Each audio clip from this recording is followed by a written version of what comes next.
The gentleman sitting next door to me, the gentleman that wrote One Rental at a Time, which I have on my bookshelf. It's definitely a must read. You should definitely go to YouTube and put in One Rental at a Time and join the channel. I get all my economic updates from his channel because he doesn't put a bunch of BS politics and stuff in it. It's just cut and dry. Like, this is what you need to know in layman's terms, so like you non-educated people can still understand it. So I love it. And so without further ado, Michael Zuber is going to talk about an economic update, State of the Union, and what's next. Something like that. I made the title up. Thank you. And I'll let you take the mic. Thank you very much, Beau. Thanks for the opportunity. It's been a lot of fun, learned a lot of stuff. So when I think about the economic update, which is what I do every day. So I go live on YouTube 5 days a week at 7:30 a.m., Sunday through Thursday. I take Friday and Saturday off.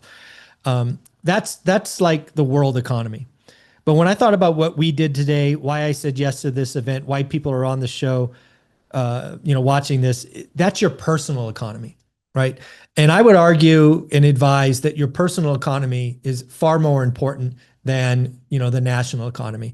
I have an econ degree, MBA. I've been studying this stuff for 30 years. So I geek out at a level that very few do. And I'll give you what I think is going on in the economy. But today is really hoping you think about your personal economy, and not only what your personal economy is today, but what do you want your personal economy to be in the future? What do you want it to be in the world of AI, in the world of economic cycles, of recessions and expansions? Well, how are you going to leverage the tax code, which is a reward system, not a penalty system, right? Back to one of their questions we took earlier today. Do you believe it's even possible to get rich or wealthy, right? I support a group called One Rental at a Time, just a collection of everyday wealth builders. We talk to people every week who are ninth grade dropouts, Section 8 moms, somebody who started their wealth journey with $230,000 negative net worth. So again, if you don't believe it's possible, I can't help you. In fact, if you don't believe it's possible, I don't want to be around you. I don't want that negativity. You have to believe it's possible, and that's where this all starts. So when I think about your personal economy, to me, it all starts with one number. It's not how much you make. It's not even net income, which is income minus taxes. It's actually income minus taxes minus your fixed expenses, right? What is your life cost? And at the end of that, it's often referred to as discretionary income. If you are sitting here today and you do not know what your discretionary income is on a month-to-month basis, shame on you. Fix that immediately. Pull out your last month, your last 90 days of spending, and figure out how much money you have left over. Discretionary income is essentially money that you can light on fire and nothing in your life changes. That's what discretionary income is. Now, in order to get on this journey, right, there's only 3 steps to getting wealthy. Step 1, grow discretionary income. And again, you can't grow it unless you know what it is. The beauty of growing discretionary income is there's only 3 ways. You can increase income, right? Wages, side hustle, whatever you want. 2, cut expenses. What do you need versus what do you want? And then number 3 is you do both. Having done this exercise, because again, I was like most people watching this, I had a 6-figure job and I spent every freaking penny. I was that person for a decade of my life. It wasn't until I did a need versus want analysis where we got really laser focused with my wife on growing discretionary income. Over the years now, as Beau has highlighted earlier, I accidentally created 17, side hustle or streams of income on the brand One Rental at a Time, it's still shocking to me as a non-entrepreneur that we did that. So I have done both. I've whacked expenses and I've grown income. The magic is when you can do both. So that's step 1, grow discretionary income. Step 2, as you have seen from all of the speakers today, whether it was Dr. Rachel or Tom or any boutique hotels or laundry or any of these, you need to become a lead at something. This is where I see a lot of people struggle. Everybody I've ever met or has come up to me wants to be rich, wants to be wealthy, but they don't know what they want to do. The reason I talk to Beau each and every week, we talk Wednesdays at 10:30 every Wednesday, is because he is the concierge to small business. He is that window or door or whatever you want to call it for most people to start that side hustle, to buy a business, to start buy a franchise, to get into vending. You know, he has this whole Rolodex of franchise, hundreds and hundreds and thousands of options. It's why I call him the concierge to small business lending, because he's that gateway for so many people to see what's possible. You may not know what you want, but you have a passion and an interest, and he's the guy that you need to go to help. Because again, you could get in with 10% down and working capital and all these things that hurt my head to think about. But good news is he's passionate. He does all of that. So again, you've got to become a lead at something. Please find your thing. Is it laundry? Is it vending? Is it residential real estate? Is it midterm rentals? Is it boutique hotels? And again, the list, I don't care if it's classic cars. I don't care if you're flipping Pokemon cards. I don't care if you're buying wine, baseball cards, whatever it is. Please figure out something that you want to become elite at. And then that's step 2, become elite. Step 3 is the one that everybody hates, but it is the most important one. You've got to do it for a decade. I get the luxury of talking to 12 to 14 to 15 millionaires each and every week. Everybody started in some situation. This is not a get rich quick. This is a get rich for sure. One of my millionaires I talk with, Coach Carson, who's known on Bigger Pockets a lot. It's about becoming a time billionaire. It's not about becoming Grant Cardone. Grant Cardone has wanted to be a billionaire probably most of his life. For most of us, if we were worth 10 million bucks or 2 million bucks, it would be enough, because we are about having options and the ability to go anywhere at any time with anyone. You don't have to bust your ass. I talk about financial freedom as a mountain, and it's your job to climb the mountain until you are comfortable. Right? Olivia and I got to a point 7 years ago now where we were comfortable, and we chose to sit down, enjoy the view, reach down and pull people up. And, I reserve the right to change my opinion, and maybe Beau's going to talk to me into building a midterm rental portfolio in Vegas. You never know. Anything is possible. But, so we could go higher if we choose to. But right now we have, chosen to enjoy the view and help people. So I would tell you today is about the personal economy. You have to take ownership. My favorite book that if you haven't read, you need to, is called Extreme Ownership. If you are blaming other people, you have given up all your power. And that is a very weak stance. I assume everything that happens in my world is my problem, because that gives me power. That allows me to own it and fix it. So I believe in extreme ownership. I do not like to deal with people that blame everybody else. That is a very weak stance that doesn't allow you to take ownership and make progress. If we were to step back now and look at the world economy, we are in an interesting place. We are about 6 months into President Trump's second term. If you go back and look on my channel, his day of his inauguration, I told you guys, buckle up. The first 6 months are going to be chaotic. I have no idea what's coming, but I know stuff is about to get batshit crazy. And boy, was I right. This tariff thing, which turned into a this thing, into a that thing, it was going to be chaotic. But you know what? It's about to get better. July 20th, which is 1 day away, I think, or 2 days away, is going to be the 6-month mark. And why is 6 month important? Why did I call 6 months 6 months ago? Because here's the deal. In politics, you're always playing for the next election. Guess what the next election is? It's going to be the midterm election. Guess when they start, talking about midterms? Right around right now. So what we are about to go through in the next 6 months is going to be night and day different to the first 6 months. It is going to be generally rainbows and unicorns and, sunshine, not chaotic darkness and clouds and all of that. So they're going to be a lot more positive. The big, beautiful bill is done, whether you like it or not. It doesn't. If you like it or not, it doesn't matter. It's the rules of the road. And now we get to play by the rules of the road. And as we've heard today, there are many ways that you can take the rules of the road to your personal economy. That's our job. It's not to say whether we like it or not. That is wasted breath. What we were supposed to say is, this is what it means to me. This is how I can use it. And that's what I want people to think about. Because again, I believe the real estate industry, the industry that I look at every single day, has been in depression for 3.5 years. Ever since Jackson Hole, where Jerome Powell stood up and gave a 5-minute speech that basically said, "Thou shall be pain," the real estate industry has been in a depression. I do believe that July, which is almost over, and August will mark the bottom. I am not talking price. I am talking transactions. By marking a bottom in transactions, we are going to start to see the real estate industry be a positive contributor to GDP. To date, for the last 3.5 years, real estate has been a negative to GDP. Again, real estate is about 12% of the US GDP. So it is 1/8 of our economy. And it has been a subtraction for 3.5 years. It is about to be a positive. So again, that is coming. If you are in the real estate industry, agent, mortgage broker, title, appraiser, whatnot, the last 3.5 years have sucked. Good news, August is the bottom. Bad news, it's not going to be a V-shaped recovery. It's not going to go right down and bounce back up. That's not how this happens. If you want to see what's coming, go back and study 1978 to 1981.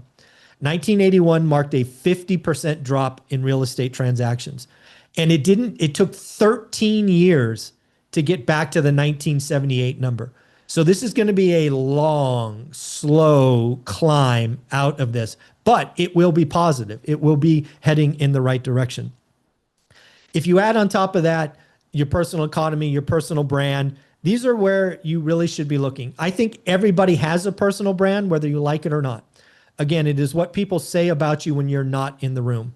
And if you are going to be an entrepreneur, whether you're buying a franchise or a business or doing vending, you have the ability to, accelerate that or detract from it with what your personal brand is. I think personal brand is something that we're going to think a lot about in the next 10 years. We probably didn't think about in the last 10 years. And again, I do like the concept of being a time billionaire. If you're talking about the economy, the US economy, I'll give you these things. If I was just an everyday individual, I think there's 3 or 4 monthly statistics that you should look at. Because again, every day more stuff comes. But this is what I would look at. Number 1, right now, rates are on hold because the job market is sitting at 4.1% unemployment rate, down from 4.3. Weekly unemployment claims last week came in at 221. 6 weeks ago, they were 250. So what I would tell everybody to do is every Thursday morning at 5:30 a.m. Pacific, we get weekly unemployment claims. What you want to do is just check on that every Thursday or Wednesday. I forget, Thursday or Wednesday. Thursday, I think, Thursday. So is it going up or down? And what I would tell you, the yellow flag is 250. So any number above 250,000 is a yellow flag, and anything above 300 is a red flag. Today, the last report, 221, green flag, not a problem. Next up, whether you like it or not, we are a consumption-based economy, which means we are a retail economy. If you want to know if the consumers are spending or not, watch retail sales. Retail sales are reported once a month. They were just reported last Thursday. Retail sales for the month were up 0.9. They were expected to be up 0.2. You don't need to care about the number. You need to care about the trend. Is it going up or going down?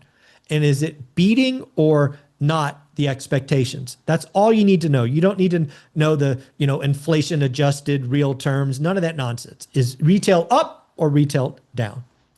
And then inside the real estate industry, the one metric that you should be watching is called existing home sales, not pending, not new home sales. Just what is going on with existing home sales, because that's a closing. A pending home sale is just pending. You go into escrow, but as we've seen, cancellations are at a record high, and new home sales really aren't that helpful because, as if you don't know this, builders are eating margin, buying down rates and all of these other things and giving discounts. So it's existing home sale. So again, a lot of stuff going on now. The last thing I will say about the economy is I have termed something 2 years ago that I think is going to be proven to be true. Everybody's been calling for a recession, like the dot-com, like the Great Recession. And typically recessions are all or nothing, right? They just, everything goes down together. What I think we have just went through is going to be the first thing that economists look back on and say, that was a rolling recession. For example, real estate, manufacturing, travel, all of these things went into and out of recessionary conditions at different times. So I think what you have just lived through and probably felt very uncomfortable with was a rolling recession. This is a term that I learned first, back in the early 90s when I was getting my degree. They always pointed at 1982 as a rolling recession. It was very weak. It didn't really fit the model, but that's all they had. I think what they're going to look back on in 2022 to 2025 is the first rolling recession, because different parts of the economy went in and out of a recession. That way GDP was never crazy high and never crazy low. So again, at the end of the day, guys like me love to look at the world economy, the national economy. But as I started this, what today is about is your personal economy. What can you do in your personal economy to grow revenue, reduce expenses, grow your brand, become a time billionaire? And that's what I have. I'm always happy to take questions, but that's what I came with. That's awesome. Thank you. So you do think so transactions, you see transactions increasing. So let me be very clear, and I've called this with Lance Lambert, the CEO of Resi Club. So September 2025 will be the first month where we see year-on-year growth in several years. So September 2025, in my opinion, will exceed September 24 and 2023. So not until September, but pretty close, 6 weeks away. But that's just transactions, Correct. not price. Not price. I'm not talking price. Because price is going to be specific to the market. Well, price is a very interesting one that a lot of the crash bros don't understand. And one of the reasons that price has been very sticky is we always use what's called median price. And if you don't know this, and I've tried to educate people on this for years, the reason that the median price went up so long is because of product mix. What happened is the Federal Reserve, Jerome Powell, broke the housing market. What he did is he allowed a 9-month period or a 12-month period where everybody bought or refied at 2%, at 3% interest. So what we have seen the last 2.5 years is the entry level, the first time home buyer home is stuck. So they're not transacting. So the only stuff that's transacting is the move up in the high end. And when you transact more of the expensive stuff and not enough here, it just yanks the median home price higher. So that's what we've been suffering through. So they need, in order for that to fix that, they need to drop rates. Well, and they never will drop that low, at least not in the next couple of years. So this is what people don't understand. There's 3 ways that you unlock the broken housing market. One, like you've just said, I believe if you got the 30-year rate below 4%, we would see an avalanche of supply. And it would come out. Now you need to ask yourself, what are the chances we go sub 4? Probably not good, but that would do it. Next up, you could have massive price discounts like the Great Recession, right? The market I was in, Fresno, California, collapsed 70%. Many markets collapsed 40%. However, we don't have the ingredients, the kindling for a 70% housing crash. It's just not there, right? We don't have variable rate mortgages. We don't have the other things. And then the third one, which is very much like 1978 to 81 and then 81 to 94, time. We need a decade of wage growth, a decade of births and babies and divorces and all of these other things to unlock, because at some point life happens and it doesn't matter what interest rate you have, but the closer you are to the day you got that rate, the less stress you have. So unfortunately, the most likely outcome is we have 7 to 10 years of just slogging our way through a broken housing market. That's why I was glad I came today, because I learned some other strategies to make sense of it, because it's hard, right? If you don't have a portfolio like you have, right, and you're getting started in rental real estate, it's a tough time right now. It has probably been, or no, not probably. It is the hardest time since 1981. I've studied real estate back to 1970, and there's only 1 year worse than today, and it was 1981. And if you don't know what happened in 1981, interest rates were 19%. That was harder. But today's the second hardest in 50 years. I think today, one thing is I learned that I have a lot of smart friends. You do. You have some pretty heavy hitters. I know all these great people. I think that's a secret, right? Get in the rooms with people that are really smart. And as you can see, I have really smart people You that do. I'm You have a friends with. very good Right? network, I yes. was like, yeah, that's pretty. So anyways, and also I should celebrate that I've built a network of all these people I can call on the phone and say, Yeah. hey, can you help me do this? How do I underwrite this boutique motel? Whatever it is. But for you out there watching, I think I didn't do this to confuse you. I did this to open up your mind to, there's a lot of stuff to invest in. I hope you guys enjoyed this. Any closing remarks? Again, what I would close with, we can take questions. People may have some questions for us, but I think a lot of people that I interact with are closet economists, and they're spending a lot of time looking at the unemployment rate, yelling at Jerome Powell for not cutting rates. And I almost think that's comical, because I think too many people spend time yelling into the void when they're not even taking ownership of their personal economy. Right. I believe most people should focus on their personal economy, follow the rules of the road out here. I see too many people out here. Maybe it feels good to vocalize and whatnot, but their personal economy sucks. Back to extreme ownership. Own your personal economy. Spend time thinking about your personal economy, and then, the rules of the road will take care of you. That's my closing thought.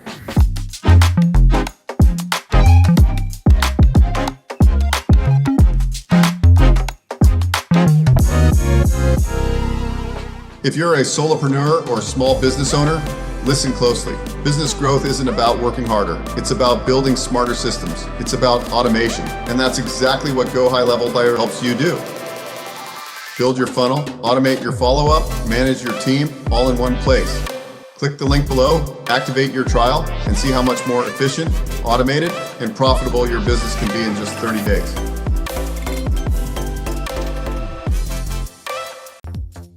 Hey guys, Beau Eckstein here. If you enjoyed what you saw, please subscribe to this channel. We talk all things financing. I've been in the lending industry for over 20 years, and I'm happy to answer your questions and provide great content.